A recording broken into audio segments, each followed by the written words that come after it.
Salut les passionnés, je suis Pascal Auger et moi j'aime offrir et encourager les gens à avoir du bonheur.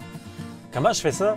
Avec la rando communautaire. Ouais, j'aide les gens à réaliser leur rêve de marcher au Québec ou encore Compostelle parce que moi j'ai compris qu'à travers la rando communautaire, c'est là qu'on prend le temps de relaxer, se ressourcer puis réfléchir. Finalement, décrocher de cette vie qui va tellement rapidement qu'on n'a jamais le temps de prendre une pause. Mais moi, j'aime ça faire ça avec la rando communautaire. Bienvenue dans ce merveilleux monde, dans la communauté donc de la rando communautaire. Encore une fois aujourd'hui, bel entretien qu'on va avoir avec notre invité. Je suis donc Pascal Auger à la base. Je suis journaliste, conférencier, formateur et secouriste certifié pour Québec-Compostelle qui est préparé, informé, inspiré pour marcher au Québec ou encore Compostelle et instigateur, coordonnateur du Chemin du Québec, 1200 km de rando communautaire de bonheur entre Montréal et le bout du monde. On a notre invité, comme d'habitude, encore une fois aujourd'hui, qui va nous faire découvrir une autre facette de cette liberté, lâcher prise, directement avec la rando communautaire ou peut-être indirectement. Toujours des facettes vraiment intéressantes à faire ensemble. Donc, bienvenue à cette rencontre, conférence, entrevue avec notre invité aujourd'hui. Québec-Compostelle, dans le fond, c'est quoi? C'est là pour vous aider, oui, sur la rando communautaire et découvrir ce plaisir-là. Et ce plaisir, bien, ça peut être sur les circuits québécois. Les circuits québécois, il y en a en rando autonomie. Ça, c'est beaucoup plus forêt, lac, montagne, raton laveur, comme j'aime bien dire. Donc, beaucoup plus du camping sauvage. L'équipement est sensiblement le même, quoique c'est un sac quand même un peu plus gros. Sinon, peut-être ce que vous aimez, c'est la rando-tourisme. Rando-tourisme, c'est beaucoup plus luxueux. OK, il faut le dire. C'est à l'opposé, finalement, de la rando-autonomie, alors qu'on se promène avec un gros sac. La rando-autonomie, la rando-tourisme, c'est beaucoup plus petit sac. On va avoir de fournis des serviettes, une salle privée, une salle de bain également, une chambre privée, c'est ça que je voulais dire, également du shampoing, etc. Donc, vraiment, on transporte beaucoup moins de choses. On dort presque dans des draps de soie à chaque soir. On a des repas gastronomiques, etc. Donc, ça, c'est l'opposé de la rando autonomie, où on est beaucoup plus en forêt. Et entre les deux arrive la rando communautaire. La rando communautaire, ben, c'est un terme plus moderne, si on veut, pour dire un pèlerinage. Pour les Québécois, souvent le terme pèlerinage fait un peu peur, finalement. Mais c'est quoi, dans le fond, un pèlerinage ou la rando communautaire? C'est un peu comme j'ai mentionné tantôt. C'est de la longue durée, de la marche de longue durée. On va marcher plusieurs heures pendant la journée, plusieurs kilomètres pendant la journée, plusieurs jours également. Et on considère la longue durée à peu près à 4-5 jours. Là, on commence à la considérer comme étant de la longue durée. Donc, nous, ce que l'on fait généralement, c'est de la rando communautaire et tous nos invités ont un lien avec la rando communautaire, comme les chemins de Compostelle, on dit bien les chemins de Compostelle, ou encore le chemin du Québec, le chemin de 1200 km entre Montréal et le bout du monde, c'est-à-dire le phare de Cap-Gaspé. Avant de commencer notre entrevue, notre entretien, notre conférence aujourd'hui, n'oubliez pas qu'en tout temps, on est là pour répondre à vos questions. On est disponible pour nous rejoindre par Facebook, la messagerie, également par courriel. Et n'oubliez pas qu'on est un service indépendant et personnalisé de rando communautaire. On est lié à aucune boutique. On n'est pas là pour vous faire dépenser de l'argent. Au contraire, on est là pour bien vous guider, bien vous faire économiser et bien investir notre argent. Personne aime gaspiller de l'argent, même les riches. Ils en ont peut-être un peu plus, mais même eux, ils n'aiment pas ça perdre ou gaspiller de l'argent. Alors, on y va avec notre conférence du jour aujourd'hui via Québec-Compostelle. Elles incarnent la liberté autant à un certain âge que quand on est plus jeune, parce qu'on le voit souvent. Des gens qui sont plus jeunes sont peut-être anxieux de partir. Des gens, des fois, qui sont plus matures sont anxieux également.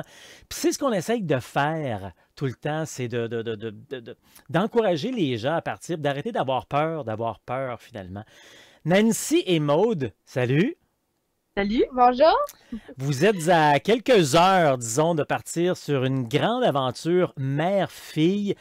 Sans nécessairement dire que vous allez faire le tour du monde, parce que, bon, étant donné la situation politique à travers le monde et tout, peut-être pas faire tous les continents, mais en bout de ligne, vous allez faire le tour du globe, hein, je pense, là? on le souhaite. Ouais. On souhaite que les restrictions s'assouplissent, puis nous permettent de faire l'itinéraire qu'on s'est fixé. Oui, effectivement. OK. Bon, pour vraiment là, bien capter ça, tout le monde, là, c'est un projet que vous avez depuis déjà un petit bout de temps. Et puis là, vous vous lancez. Vous allez donc découvrir le monde ensemble. Juste avant d'y aller là-dedans, là, décrivez-moi en une minute là, chacune là, qui vous êtes, là, parce qu'on veut savoir un peu d'où ça vient d'où, ça. Nancy, toi, tu étais une entrepreneur avant, tu as décidé de tout quitter. Par nous, juste grosso modo, ta bio, la tienne, Nancy, ça ressemblerait à quoi? Oh là là, probablement que j'ai eu plusieurs vies, puis que là, j'en suis rendue à celle de vouloir la vivre pleinement, librement. Alors, j'ai été à mon compte, plusieurs entreprises, plusieurs employés, des charges, etc. Et aujourd'hui, je me suis permis de prendre une certaine retraite, si on peut dire, puis de vivre pleinement là, les années qui s'en viennent. Là. Ouais. OK. Maude, toi, tu as 12 ans, je pense. Si tu avais une bio à écrire sur toi, sur ta vie, ça dirait quoi? Ben, moi, c'est Maud, j'ai 12 ans. J'adore les plantes. Je suis une amoureuse des plantes. Puis j'ai toujours aimé voyager. J'aime se découvrir. Donc, ce voyage-là, c'est comme un peu un rêve. Je suis vraiment contente de le réaliser. Je fais l'enseignement à domicile. Je fais l'école à la maison. Ça fait 6 ans. Puis, j'adore le chocolat. OK. Belle description, c'est bon. Donc, ça vient d'où cette idée-là là, de partir ensemble puis de partir découvrir le monde finalement? Ben, dans le même ordre d'idée que j'enseigne à Monde depuis 6 ans, on fait l'éco-éducation. Fait que c'est sûr que l'enseignement, on le prend à même la nature, à même la société, en communauté. Fait que d'élargir les horizons puis d'aller voir ce qui se fait ailleurs, ça fait des humains enrichis, ça fait des humains qui ont une perception de la vie qui est différente peut-être, puis qui s'ouvrent le cœur, qui s'ouvrent l'âme à nos prochains, à ce qui se fait, à ce qui est la vraie vie, autrement dit. Ouais. Si j'ai bien compris de nos discussions, tu as déjà travaillé pour le Cirque du Soleil. Est-ce que c'est ça un peu qui t'a fait voyager et qui t'a donné cette piqûre-là ou c'était vraiment quelque chose d'ancré en toi depuis longtemps? Non, c'est plus, moi j'ai travaillé plus à Montréal, fait que c'est sûr et OK. certain que j'ai pas fait les tournées. C'est pas ce qui m'a donné le goût de voyager. Je te dirais que depuis toujours, je sais pas, j'ai l'impression d'avoir une empreinte un peu nomade. Il y en a qui l'ont, il y en a qui l'ont moins. Il y en a qui se posent la question, aïe, comment tu fais pour être toujours en mouvement ou pour pas t'ancrer? Moi, ma question, c'est comment vous faites pour être toujours à la même place? Je sais pas, j'ai une volonté de vouloir toujours découvrir ce qu'il y a plus loin ailleurs. Maude, comment tu anticipes cette aventure? Ben, c'est un rêve qu'on chérit toutes les deux depuis longtemps. Donc, je suis réellement heureuse de pouvoir le réaliser aujourd'hui. J'adore voyager, puis un peu comme ma mère dit, tu sais, moi, j'aime pas ça rester souvent à la même place. Je suis pas sédentaire, je pense que je suis plus nomade. Et avec la pandémie, ben, on n'a pas voyagé dans les 2 dernières années.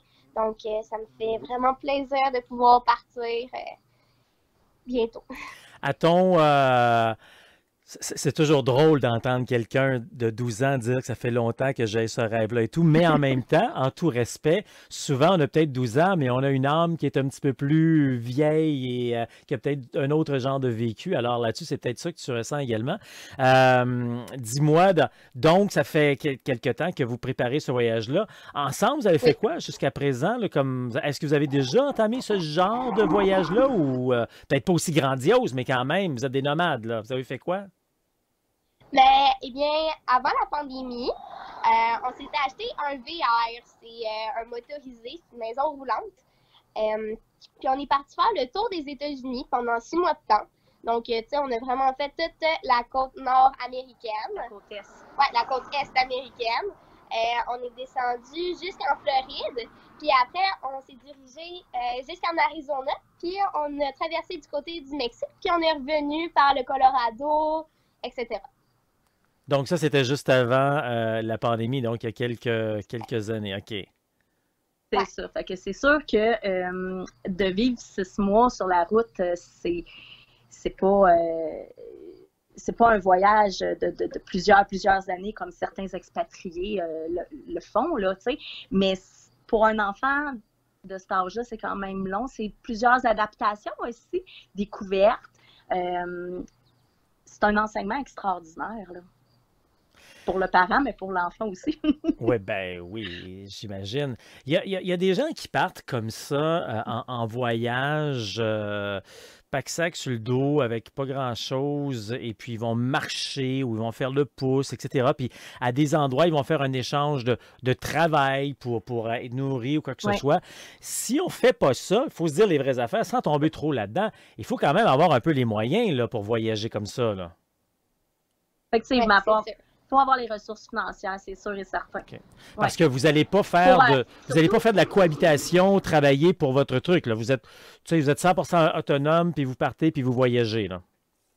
ouais. Ouais. C'est peut-être l'avantage que j'ai rendu à l'âge que j'ai, c'est d'avoir peut-être justement de l'acquis, une stabilité, une sécurité financière à l'arrière qui fait en sorte que je peux me permettre de partir comme ça sans avoir un échange de travail pour me loger, me nourrir, puis aussi offrir un certain confort, une certaine sécurité. À Maud, tu sais, qui a quand même juste 12 ans, là, on part pas comme ça puis dormir dans les champs. Tu sais. C'est sûr que ça nécessite d'avoir un coussin, là, Ouais. Mais effectivement. en Ouais. même temps, je voulais juste qu'on apporte ce point-là parce que je suis sûr qu'il y a des gens qui nous regardent disent qu'effectivement, ça prend ça, puis je voulais en glisser un mot, mais en même temps, c'est pas une raison pour s'empêcher de se lancer. Et je fais un parallèle. J'ai déjà fait une entrevue avec un bonhomme en France, Stéphane Blaise, je me trompe pas, qui lui est parti 33 mois avec son âne sur les Ouais. routes. Donc, tu sais, à un moment donné, c'est pas juste une question d'argent, c'est une question également Non. de désir, de volonté, de besoin de découvrir, parce que en bout de ligne, tout est possible, hein. Je veux dire, ça prend pas là, ça prend pas. Tu sais, quand on est ouvert à découvrir, comme vous allez le faire, tout est possible là, Ouais. finalement là. Effectivement. Puis je pense aussi qu'on a tous des besoins différents. Puis on s'ajuste aussi avec nos ressources. Puis les ressources, c'est important, mais ça limite pas non plus. C'est réalisable, même si on a peu de ressources. À ce moment-là, on s'offre des outils différents, mais on ne s'empêche pas de réaliser ce projet-là. C'est juste qu'on le fait autrement. Dans le fond, le message là-dedans, c'est qu'il faut arrêter de toujours s'arrêter. Hein, moi, j'ai fait une entrevue récemment avec une Martine de 73 ans qui, elle, a décidé de faire le tour du Québec. Elle a commencé cette année, puis elle s'est acheté un RAV4, puis elle adore, elle a installé dormir dans son RAV4 pour faire le tour. Ou encore, plusieurs au Québec connaissent M. Jean Béliveau qui a fait le tour du monde pendant 11 ans à la marche, puis il s'organisait comme on voulait. Donc, dans le fond, c'est un peu ce que disait aussi Maud tantôt. Hein? Même si tu as 12 ans, quand tu en as 42, tu en as 65, on a des rêves. Puis il faut les réaliser. Puis idéalement, il faut les réaliser le plus tôt possible parce que ça nous forme dans la vie. Oui. Absolument. Mais ça fait les humains, les humains de demain. Tu sais, l'enfant qu'elle se construit aujourd'hui, c'est l'adulte de demain. Alors, c'est sûr. Puis j'aimerais revenir, tu sais, c'est sûr et certain que des raisons pour repousser ou pour tout simplement abandonner, il y en a plus encore qui vont se mettre sur le chemin que des raisons stimulantes qui font que il faut y croire puis il faut passer à l'étape suivante. Il faut concrétiser notre rêve. Il y en a là des obstacles et puis des petites voix des influences négatives. Mais ce qui est important, c'est de suivre son objectif, de suivre notre rêve, de se fixer un but, puis de se donner les moyens pour le concrétiser. Les défis qu'on a dans la vie, je pense, Martine, on on est d'une certaine génération, puis on a un petit peu de vécu. Les défis, c'est tout simplement pour nous tester si on est vraiment prêt à réaliser ce rêve-là. Hein. Oui. Oh, oui. On en parlait plutôt de la résilience. Ouais, je pense que ça, c'est de la détermination. C'est d'y croire aussi. Ouais. Parlez-nous un peu de votre itinéraire, le Maude, là, vous avez préparé ça ensemble. Quels sont, peut-être que ça va changer, évidemment, ça peut évoluer, mais quels sont les endroits, les pays que vous prévoyez visiter? OK. Bon, fait que le premier pays qu'on s'en va tous, c'est la France. On débarque à Paris. Par la suite, on va prendre la direction pour le Mont-Saint-Michel. Puis, on va redescendre, s'en aller en Espagne. On va aller à Barcelone. Puis, en revenant, avant d'aller en Italie, on va arrêter à Marseille. C'est sûr qu'il va y avoir des ajustements. On va s'arrêter à d'autres villes, ou, etc. Puis ensuite, on s'en va en Italie. On descend jusqu'à la pointe de l'Italie. Puis, on prend un traversier pour aller en Grèce. Puis ensuite, on aimerait ça aller au Vietnam. Maintenant, comme on l'a mentionné plus haut, à cause des restrictions, on ne sait pas encore si on va pouvoir, mais c'est quand même un pays destination qu'on aimerait. Ouais. Puis si ça donne, ben, après le Vietnam, on va arrêter au Panama. Panama, il est juste à côté du Costa Rica. Ce qui va faire que lorsqu'on va être au Panama, ben, après, on va traverser au Costa Rica. Puis on va terminer par la Californie aux États-Unis. Donc, en bout de ligne, vous allez avoir fait le tour du globe. Quand même, il va rester l'Afrique. Oui, vous n'avez peut-être pas fait tous les continents, mais vous allez avoir fait le tour du globe pareil, là. Ouais, quand même. OK. Puis ça, c'est un voyage de 8 mois. Vas-y, Nancy, je t'écoute. C'est sûr que présentement, on est dans une réalité qui est complètement à apprivoiser. Toutes nos habitudes de voyage antérieures, il faut les oublier, il faut réapprendre à voyager à cause des restrictions sanitaires, à cause des 2 dernières années qui viennent de se passer. Alors, c'est sûr que présentement, on est à apprivoiser ça aussi, puis ça change continuellement. C'est pas tous les jours, mais à toutes les semaines, les pays s'ajustent. Alors, on ne sait pas qu'est-ce qui va arriver comme nouvelle information, comme nouvelles attentes, exigences d'un pays et d'un autre. Tu sais, c'est en éternelle évolution. Donc, c'est pour ça que c'est un voyage qui est très spontané, dans le sens qu'il va y avoir, vous le savez, il va y avoir plein de réajustements à faire au fur et à mesure. Ouais. Vous avez essayé de prévoir le plus d'imprévus possible, mais les imprévus étant des imprévus. C'est ça. Les imprévus étant les imprévus, on va composer avec, puis on va tout simplement se réorienter. On va improviser. Ouais, mais c'est le but aussi. Il ne faut pas vivre de rigidité ou dans un voyage comme ça, il faut avoir les capacités de s'adapter. Au jour le jour, je dirais même d'heure en heure. Puis c'est exactement ça, entre autres, le lien que l'on fait avec nous. Moi, habituellement, je fais beaucoup d'entrevues avec des gens qui vont marcher au Québec ou encore Compostelle. Vous avez un énorme parallèle parce que vous marchez en pack-sac, sac à dos. Vous allez donc voyager beaucoup à pied puis en liberté. Donc, beaucoup, la liberté, c'est ce qu'un marcheur au Québec ou encore Compostelle va vivre. Et exactement ce que tu viens de dire. Le pouvoir de s'adapter, parce que quand on va faire une rando au Québec ou encore Compostelle, à tous les jours, il arrive des situations, puis peut-être des pas mal plus petites que vous allez vivre vous autres, puis on doit s'ajuster, se réajuster, puis en même temps, on fait plein de belles rencontres, et c'est là la richesse. Oui. La richesse de la spontanéité. Tu sais, je suis entièrement d'accord avec toi, puis j'essaie, moi, d'aider les gens à lâcher prise sur, quand ils partent en voyage, de tout prévoir d'avance, où est-ce qu'ils vont dormir, manger, coucher, c'est comme... non, il faut vivre le moment présent, il faut vivre l'instant présent, ici, maintenant. Parce que ici, maintenant, c'est plein de bonheur. Puis c'est justement tout ce que la vie offre. C'est quand tu le demandes à la vie que la vie te l'offre. Fait que il faut pas être rigide, comme tu dis. Il faut pas, parce que on vit que du malheur à ce moment-là, de l'inquiétude, de l'angoisse. Il faut faire confiance à la vie. Bien, c'est exactement ce que tu viens de dire. La plupart du temps, quand tu demandes quelque chose à l'univers, ça va t'arriver. Soit l'écoute, ça arrive. Donc, demande pas des choses plates, parce que ça va, ou pense pas trop à des choses plates. Seigneur, oui. Attention, les pensées sont puissantes. Exactement. Maude, on va pouvoir, tous les deux, on va pouvoir vous suivre. Tu as une belle communauté également. Tu es une fille Instagram. Oui. Parle-nous un peu de ta communauté, puis comment on va pouvoir vous suivre. J'ai une page Instagram qui est Espace Mode.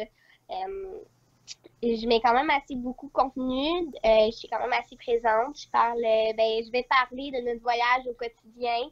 Je vais parler de jour en jour, des places qu'on va visiter, des musées, des villes, etc., des rencontres qu'on va faire. Tes points d'intérêt. Exactement. Donc, je mets un peu de moi, un peu de la vie de tous les jours. Alors, c'est ça. OK, donc Espace Mode sur Instagram si on veut suivre vos aventures. Puis avant de se laisser, on a presque terminé. Je sais que vous êtes aussi accompagnée. Est-ce qu'elle est loin? Est-ce qu'elle est proche? Est-ce qu'on peut la montrer, Bella? Parce que, ça vous l'avez mis en dessous parce que vous ne voulez pas qu'elle soit. Mais ce serait le fun d'avoir. Parce que je veux rajouter qu'en plus, vous voyagez avec Bella, qui est un chien qui a toutes ses crédentials et tout ce que tu veux là, pour voyager avec vous. Là. Ça aussi, c'est un autre défi supplémentaire que vous avez eu, mais elle vous accompagne de manière fantastique. Là. Oui. Bella a 8 ans. Elle est rentrée dans la vie de Maude alors que Maude avait 5 ans. C'est un membre de la famille, par exemple.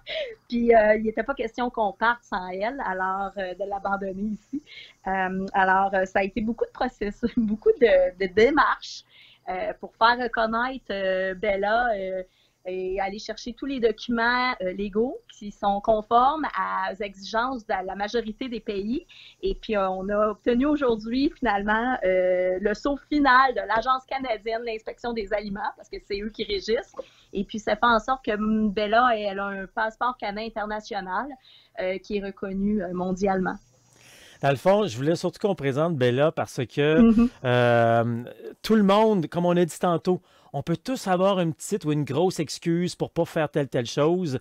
Vous auriez pu, puis vous auriez pu en avoir avec... vous partez avec un chien en plus. Là, oui. Alors, vous avez plein... Puis on le sait, hein, il y a plein de gens des fois qui essayent peut-être pas de nous décourager, mais qui nous transposent leur peur. Puis je dis ça parce que pour la rando, c'est la même chose. Puis à un moment donné, il faut se bloquer les deux oreilles, là, puis dire, regarde-moi, là, qu'est-ce que j'ai le goût de faire? Si j'ai le goût, je saute, puis je fonce, puis pas de regret. Hey, le mot de la fin, qu'est-ce que... Le mot de la fin, avant de partir, vous partez dans quelques heures. Comment vous vous sentez? Tiens, allons-y avec ça, là, le mot de la fin chacune. Comment vous vous sentez présentement, là? Je me sens fébrile, je suis excitée, j'ai très hâte. C'est une belle aventure qui va commencer. C'est une aventure de vie qui va me suivre aussi toute ma vie, que je vais pouvoir raconter à mon retour à mes amis. Je vais même pouvoir raconter à mes enfants probablement. Puis j'aimerais ça leur offrir cette expérience de vie-là à eux aussi. J'ai vraiment hâte de la vivre. Puis je suis vraiment contente parce que lorsqu'on est allé aux États-Unis, c'était formidable. Donc j'ai hâte de recommencer. Puis je suis contente de partir d'ici, du Québec. Fébrilité, c'est probablement le mot que j'aurais utilisé aussi. Je me sens vivante. Ouais, je me sens vivante. Je me sens curieuse. Je me sens en liberté. Absolue. Ouais. J'ai vraiment hâte. C'est une expérience de vie, de le vivre avec mon enfant. C'est un cadeau extraordinaire, là. Je ne peux pas dire autre chose. Comme je disais tantôt, il y a plein de parallèles avec ce que je fais. Moi, j'aide les gens à réaliser le rêve de marcher au Québec ou encore Compostelle. Puis sans que ce soit ça directement, vous vivez à votre manière parce que vous vivez la liberté. Puis il n'y a pas de hasard dans la vie, il n'y a pas d'adon, il n'y a que des synchronicités. Alors, je suis vraiment, vraiment content de vous avoir connu, puis que vous entriez un peu dans ma vie comme ça et qu'on fasse le beau parallèle avec ce que je fais, puis votre bonheur que vous allez vivre dans les prochains mois. Maude et Nancy, bon voyage, puis merci beaucoup de votre temps. Merci à toi de ton intérêt. Merci. Alors, comme d'habitude, grande appréciation à tous nos invités qui viennent justement avec nous pour parler de leur passion, de leur côté de liberté, de décrochage.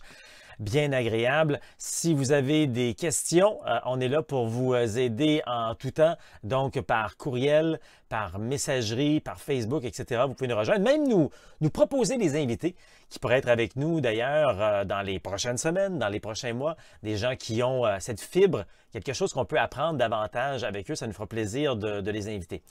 N'oubliez pas qu'on a plein d'activités, événements qui sont gratuites pour vous si vous voulez vous initier en quelque sorte à la rando communautaire.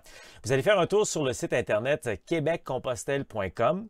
Vous cliquez sur l'onglet calendrier, vous allez le retrouver. Et dans le calendrier, vous allez voir toutes les activités que l'on fait dans une année, bien, dans un mois, il y en a plein.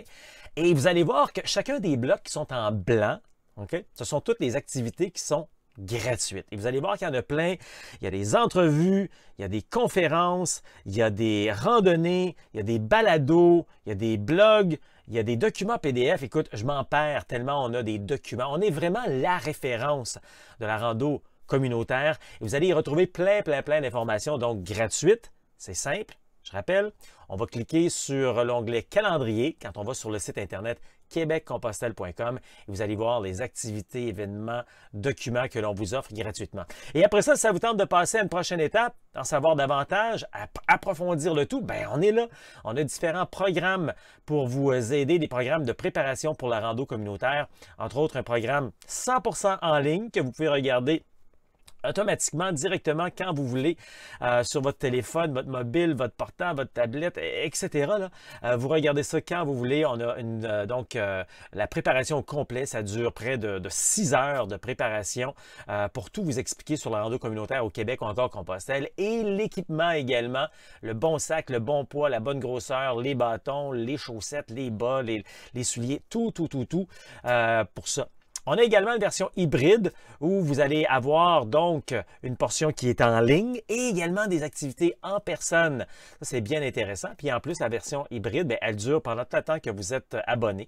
Donc, c'est des abonnements d'1 an qui sont renouvelables automatiquement. Sinon, on a également les week-ends préparation rando. Ça se passe pendant une fin de semaine complète. Donc, on est ensemble le samedi et le dimanche. Le samedi, c'est plus théorique, technique. Je vous explique tout sur la marche au Québec ou encore Compostelle. On passe à travers l'équipement au complet. Je vous parle d'exercices, d'entraînement, comment prendre soin de vous, etc. Et puis, le lendemain, on met tout ça en pratique. Donc, on fait une rando de 15 à 25 km avec quelques cliniques, quelques informations supplémentaires, donc un grand partage. Et on est avec d'autres personnes, donc un beau partage aussi qui se fait là. Donc, ça, c'est les week-ends préparation rando. On a également des activités de team building peut-être pour votre organisation.